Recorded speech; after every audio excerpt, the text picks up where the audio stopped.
독일군 6명이 방공호에 갇혀 6년 동안 햇빛을 보지 못했습니다. 그들은 어떻게 살아남았을까? 전쟁의 잔혹함은 가슴 아프고 사람들은 항상 전쟁에서 벗어나고 싶어 합니다. 모든 전쟁의 발발은 인명 손실과 문명의 파괴를 의미합니다.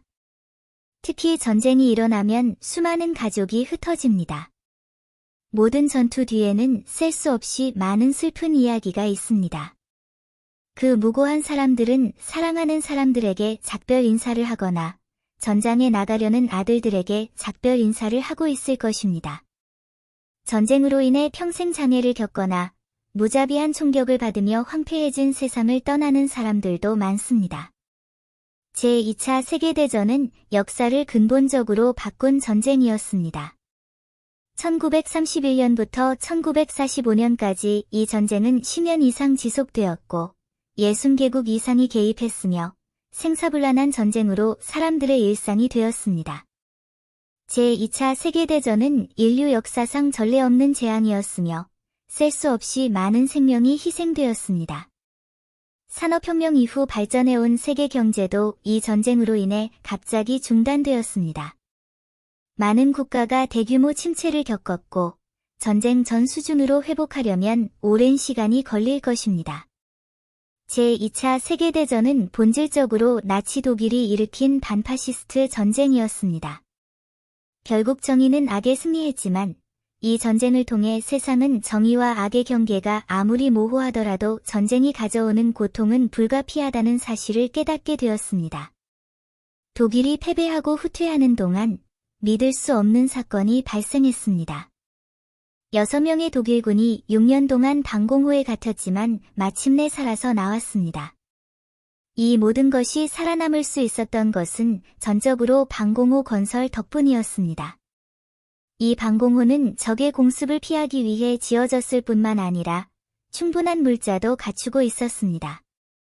이로써 군인 6명의 생존이 보장되었습니다. 독일이 패배하자 후퇴하는 독일군은 급류처럼 미친 듯이 도망쳤고 매 순간, 매 초가 생사의 기로에 놓였습니다. 마지막으로 뒤처지는 사람은 죽음이나 포로가 되는 것을 의미했다. 6명으로 구성된 소규모 부대는 주력 부대를 추격하려고 했지만 며칠 동안 행군한 끝에 주력 부대로부터 점차 멀어졌습니다. 피로로 인해 발걸음이 무거워졌고 사지의 통증으로 점차 감각이 없어졌습니다. 수선장은 앞서가는 대군을 더 이상 따라잡을 수 없다는 것을 잘 알고 있었기 때문에 그는 끈기 있게 노력하며 팀원들을 이끌고 전진할 수밖에 없었습니다. 당시 소련의 붉은 군대가 그들의 바로 뒤를 따라오고 있었고 거의 시야에 들어왔습니다. 줄의 마지막에 서는 것은 견딜 수 없고 끔찍한 결과일 것이다. 6명이 모두 잡히려던 순간 젊은 군인 게리 덤볼 속에서 구멍을 발견했습니다. 그들은 주저하지 않고 달려가 임시 거처를 찾았습니다.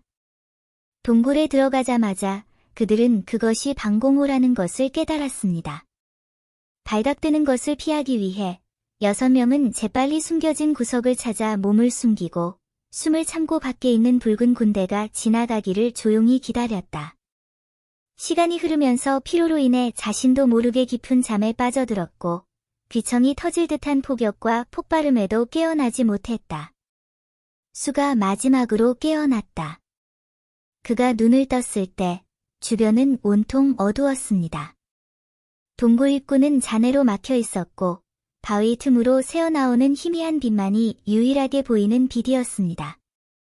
그 순간 그는 매우 무거운 마음을 느꼈습니다. 지난 며칠 동안의 피로와 실망으로 인해 상황이 더욱 예측 불가능해졌다고 느꼈습니다. 나머지 5명의 군인들도 잇따라 깨어났다. 이 광경을 본 막내 겔은 눈물을 참을 수 없었습니다. 빈 탈출과 긴박한 상황은 그들의 사기를 거의 무너뜨렸고 이제 그들은 이 방공호에 갇혀서 다시 햇빛을 볼 수 있을지도 모른다는 사실을 알게 되었습니다. 하지만 절망에 직면해도 수는 포기하지 않았습니다.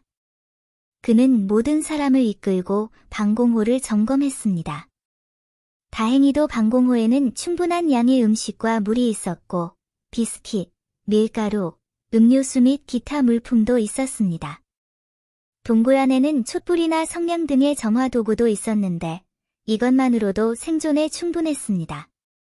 더 중요한 점은 동굴 입구의 균열을 통해 신선한 공기가 공급되어 방해받지 않고 숨을 쉴 수 있었고 적어도 일시적으로는 살아남을 수 있었다는 것입니다.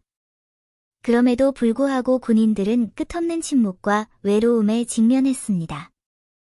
모든 사람의 정신건강을 지키기 위해 수는 모든 사람이 정해진 시간에 식사하고 휴식을 취할 수 있도록 엄격한 일정을 만들었습니다. 동시에 그들은 간단한 침실을 만드는 데 필요한 자재를 쌓았고 나무 상자를 침대로 사용했습니다. 그들은 방공호의 어둠과 외로움 속에서도 질서 있는 삶을 유지하기 위해 최선을 다했습니다. 외부인의 관심을 끌기 위해 수는 심지어 동굴 입구에서 모두가 차례로 큰 소리로 외치도록 하여 외부인의 관심을 끌기를 바랐습니다. 그러나 아무리 소리를 질러도 밖에서는 아무런 반응이 없었다. 시간이 지나면서 군인들은 점점 희망을 잃었고 독일군이 파견된 것은 자신들을 구출하기 위한 것이 아니라 방공호 입구를 파괴하기 위한 것이라는 사실을 알게 되었습니다. 시간이 흐르면서 6명의 군인들의 생명은 천천히 앗아가기 시작했습니다. 결국 기르는 어둠과 외로움을 참을 수 없어 자살을 선택했습니다. 그의 죽음은 남은 사람들을 더욱 지치게 만들었다. 그 다음에는 또 다른 군인이 병으로 죽었고 시간이 흐르면서 팀원 모두가 하나둘씩 떠나 마침내 수와 바우어만 남게 되었습니다. 그들은 어둠 속에서 생존을 위해 노력하며 기계화된 삶을 계속했습니다. 1951년 방공호 입구가 마침내 폭파되었고 2명의 폴란드인이 한때 고통으로 가득했던 이 어두운 공간으로 뛰어들었습니다. 수와 바우어는 극도로 당황하여 달려나갔지만 그들은 너무 오랫동안 어둠 속에 살았고 눈이 완전히 멀어버렸습니다. 이런 일에도 불구하고 그들은 마침내 다시 태양을 보았고 이는 그들이 6년이라는 긴 시간을 함께 보낸 후에 일어난 일이었습니다. 수는 간신히 살아남았지만 바우어는 부상과 약함으로 인해 며칠 후에 사망했습니다.